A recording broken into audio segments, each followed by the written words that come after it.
Assalamualaikum warahmatullahi wabarakatuh. Wilujeng sumping dulur-dulur sadayana, baraya urang nu di kampung nu di kota, anu karasep, gareulis, barager, saroleh, pokona maneh anu nongton video ieu sing sarehat jeung gede milik, sing digolontorkeun rizki anu barokah ti Gusti Nu Maha Kawasa.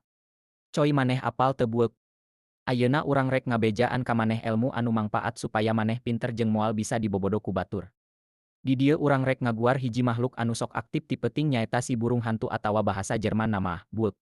Buek alias burung hantu teh kasup manuk predator peuting.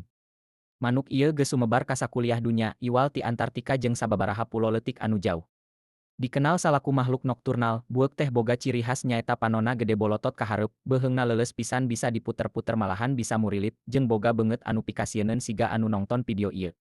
Penampilanana nu tenang jeung boga wibawa ngajieun manuk ieu mindeng diasosiasikeun jeung hikmah malahan aya sababaraha jalma anu dipatula-patalikeun jeung misteri. Sanaos katingal santuy, buek teh pemburu nu kacida pinterna, bisa ngapung tanpa sora, jeung boga paningal jeung pangrungu nu luar biasa sanajan ti peuting anu poek.